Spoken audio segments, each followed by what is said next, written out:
120 times yan mga kapangs, oh. Grabe, 120 times yung camera. Sobrang ganda na ng camera. Mahilig ka pa maglaro, pasok na pasok. Open box lang ba to? Uy, open box lang. Ito, meron silang pinakabago rin. Google Pixel 8 Pro. Ang literal kasi na gaming phone talaga, yung medyo mabigat sa presyo. Ang dami yung mga Google Pixel dito. Lahat. Late lang yan, pero ang camera niya katumbas ng iPhone 11 Pro Max. ROG 6D na 5G, 16GB RAM, 256GB.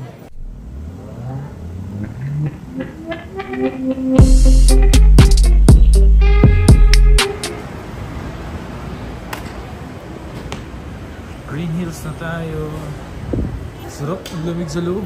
So nga mga pasalita na tayo ngayon sa may Green Hills. Okay.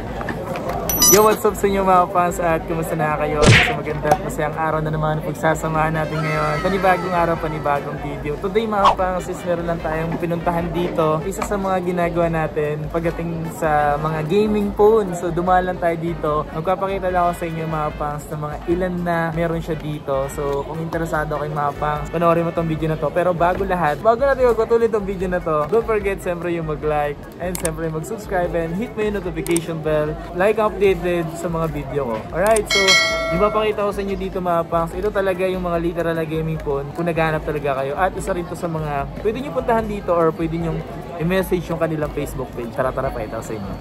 So yun nga mga pangs, may nakita ko dito ganito. Yung Hazelblad, tapos ano to? Mari Silicon. Tapos itong pangalan na ito is Oppo Find X6 Pro 5G 16GB RAM 512 storage. Wow! Available dito mga pangs. Yung mga ganitong phone kasi talaga mga pangs, wala talagang nire-release sa ganito sa Pilipinas. Yun sa vlogger yan. Ayun so nakikita nyo mga pangs. Ayun grabe Ito mga pang gaming talaga to mga pangs. Ano naman yung quality ng camera? Uy, panalo ka dito. Ayan tinitigan ko, nilapitan ko. Grabe, shoes. O nga pala yung pala si si Madam Aya. Dating ginagawa natin ng video dati. Ito yung box niya. Ay, ito yung LS Gadget Shop Pumunta lang ako dito kasi nagtitingin-tingin ako ng mga gaming phone niya. Tsaka kasi dito may maraming gaming phone Wala to sa market ng Pilipinas, di ba? Wala. Wala talaga release nito sa Pilipinas mga pangs yung ganitong phone. Yung ganito, wala talaga. Magkano yung presyo mo ng ganito, madam? 41. Sorry? 41. 41,000. Grabe naman kasi. Yung lente nito mga pangs. Tingnan nyo. Bang. Boom. Boom. Boom. 120 times yan mga pangs. Grabe, 120 times yung camera. Ayan 120 times. My God. LS Gadget and mga pangso. Kung interesado kayo sa mga pixel niya, ayan ang dami Pixel 7 Pro. Pati nga po ako nun, Pixel 8 Pro. Ito 7 Pro to. Ito 7 Pro. 7 Pro US variant to. Yes, 8 Pro. Yan, ito yung 8 Pro. Lagi siyang may kasamang 30 watts, 30 Grabe. May kasama na siyang ganito. Original talaga to. 30 watts na USB to USB-C. So magkano naman yung mga ganitong Pixel 7, madam? Ilang gig ba to ng RAM? 128, tapos 12 gig RAM. 12 gig RAM? Wow! Bigay ko lang yan ng 26.5. 26.5 lang to. My God. So yung mga pas yung ganito. So yung mga pas, kung naghanap kayo ng mga Pixel 7 Pro 12 gig RAM na 128 gig, isa to sa mga malupit na phone talaga mga pangs. Kung camera lang pag-uusapan, sobrang panalo to. Base of gaming, All kinds of pixel. All kinds of pixel talaga. Ayan Tapos ang malupit pa dyan, 26,000 to madam. 26,000 lang to mga pangs. Tapos alam nyo ba, yung ganito, ito meron silang pinakabago rin. Google Pixel 8 Pro 12 gig RAM na 128 gig mga pangs. Look at that. Ito yung bago. When it comes sa camera, pang gaming, panalong-panalo yung ganito. Magkano naman yung mga ganitong 8 Pro? 8 Pro, ibigay ko ng 38. Para sa'yo. 38,000. Nasa 45 pa naman ang brand. Ha? Nasa 45 pa naman ang brand. 45,000 yung brand new mga pangs. Pero dito is nasa 38,000. Not bad, di ba? Tapos ang malapit kasi dyan mga pangs, may mga ganito na silang kasama na original na Type-C to Type-C. Pero kung pixel lang pag-uusapan mapas, napakadami yung pixel dito. Magkano yung mga 6 yung ganyan? Ang dami yung mga Google Pixel dito. Lahat, from old model to Old the model. Pero yung mga old model na ganyan, nasa magkano yan? Like for Ito, example, ano yung pinakamura mo dyan? Pinakamura ko dito is 4A. Pixel 4A. Yan. Yes, 8.5. 8.5 yung Pixel 4a, 5G na siya. Yes. Ano yung 8GB RAM? I think 6GB RAM 128. Okay, yung hawak mo na yan, ano ba yan? Pixel 5 to, Pixel 5 to, 5. Nasa magkano yung mga ganyan? Ba't ang liit mong iba? Lit lang yan, pero ang camera niya katumbas ng iPhone 11 Pro Max. Seryoso ba? Grabe. Sa camera niya, talo ang mga iPhone. Kaya nga eh. Pagdating sa camera kasi mga pas, patingin ako ng mga 6 na yan. 6A. Ang dami dalawang kulay. Oh, Ay, tatlong kulay. No, that is 6. This one is 6. Ito yung 6A. 6A. Tapos Ano ba yung ibig sabihin ng 6A? Parang sa iPhone, may iPhone 12. Ah, okay. So series. Sa size. Sa series. Ah, okay. Size din. Ah, oo nga no. Ito malaki yung size na ito. This one is, This ano. is the 6 Pro.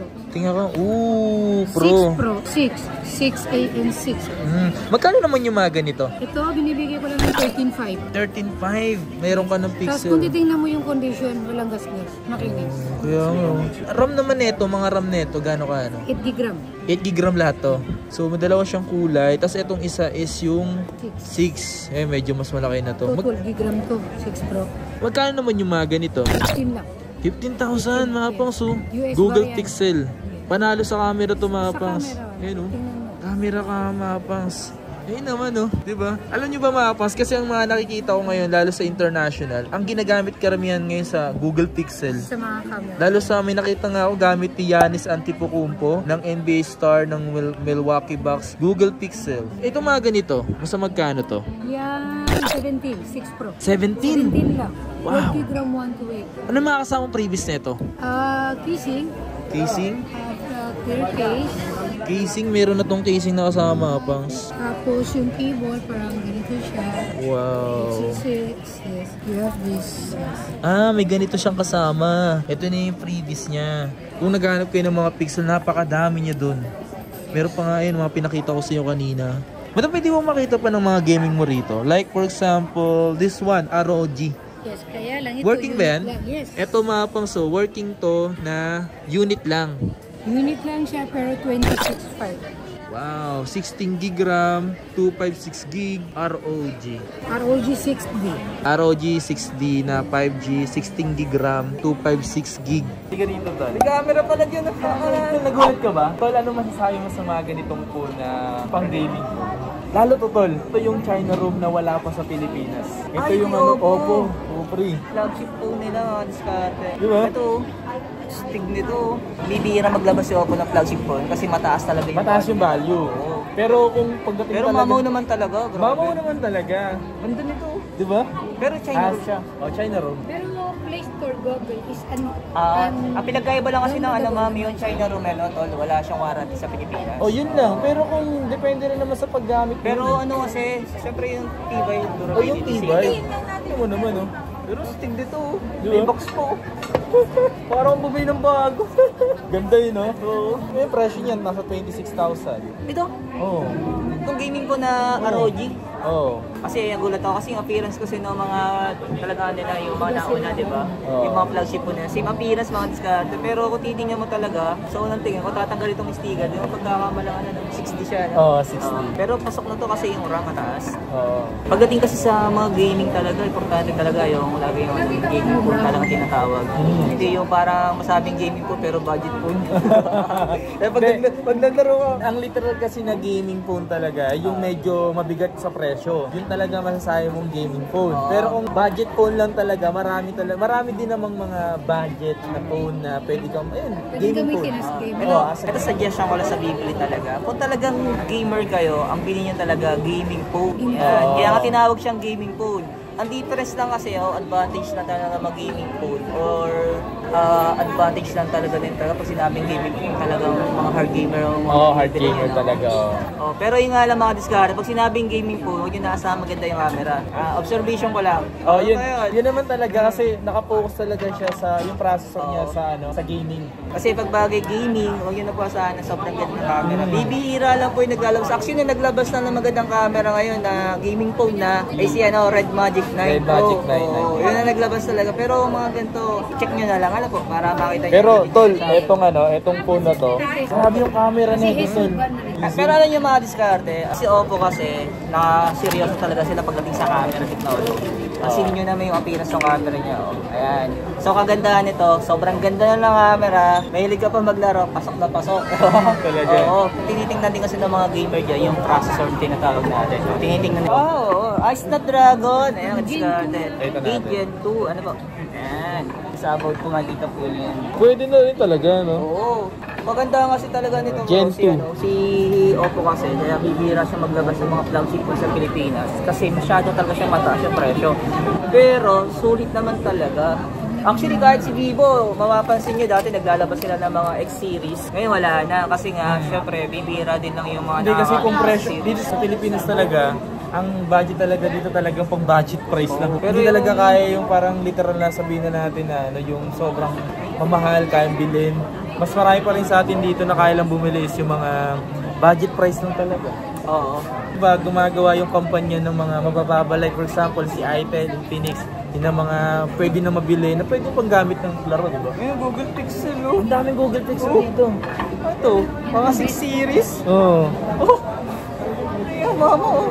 Ito, oh, kung gusto nyo talaga ng camera, ayan, tip ko lang. Pag Google Pixel naman, the best talaga sa camera, wala akong masasabi. Pero, kung gamer ka na lang po mag-check. Pero mura na to, kasi yung mga brand nyo ito, yung mga SRP, medyo mahal pa ngayon. Ngayon ko lang nakita yung flagship ko nila dito. Bibihira to, imagine mo, naka 16 gig RAM, 512 na yung story. Bibihira, so. Kasi pag ganito setup ng camera na po yung mga flagship ko, grabe talaga. Yeah. Mga unit dito ng LS Gadget Shop. Yung LS Gadget Shop mapas. Ano yan, paunahan na lang talaga. So kung maubusan kayo, meron pa naman sila mga pwedeng i-offer sa inyo ng mga gaming phone. Try nyo lang pumunta rito mapas. So kaya check nyo yung kanilang Facebook page. Nandiyan naman sa screen, naka-flash yung screen. Alright? Ito, kompleto po sila. Kompleto talaga. Ay, may case pa. Ito pa. Oh, may case pa. Kompleto nga. Kahit second hand, payo ko lang, kung bibili kayo, mas maganda, kompleto. Kasi yung inside the box kasama yung charger, yung original cord. Ano po? Kasi kalimitan sa mga Android, mga fast charger. Ngayon, pag bagay yung mga binigay sa inyo, yung mga generic charger na madi-disappoint po kayo. Sample ito na lang. Oo, fast charger to siya. Hindi mo Ngayon, mapipil yung charger. buti na, natutuwa ako kasi may kasama na siyang box. Kompleto pa yung mga accessories niya sa box. Ano po? Ayun, tapos yung case niya, mamo yung case, oh. Kasi sa mga mid-range nila, mga jelly case lang, ano? Oh, jelly case. Oo. Yun, oh. Pero may ko lang nakita to. Solid yun, oh. Makapal yun, oh. Napadaan ako, pupunta lang ako ng ano, bibili lang ako ng tubig, napadaan ako dito. May nakita ko dito mga pas, eto yung bago lang to eh. Etong Poco M6 5G. Bago lang yan. Ito yung box, oh. Yan, oh. Yan. Open box lang ba to? Uy, open box lang. Kompleto pa. Maganda yung mga ganito mga kapas na open box lang kasi literal na hindi naman talaga ginamit. Eh, no? Pwede ko makita yung madam? Pati nga Ito po. rin yung Reno ko. Ito bagong labas din ko ng Oppo Reno. Ayan, oh. Yes. Ang gaan. Tumapang so. Ngayon lang nakita na ito. Kasi nung ginawa ko kasi, box lang talaga. Ayan, oh. Dito yung sa may LS Gadget Shop. Wow. Magkano yung ganito? 9,500 open box lang. Ito yung sinasabi mo na Oppo Reno 11 5G. Grabe, no, para siyang marble. Oo, ito yung bago. Okay. Kulit ang likod niya, no, marble na marble. Para siyang marble, no? Ay, kompleto yung mga ano niya pa. Mas maganda kasi bumili ng mga open box lang kasi bukod sa mura lang siya. Tapos, yung mga unit na open box, di ang ginagamit. Magkano naman yung mga ganito, madam, sa inyo?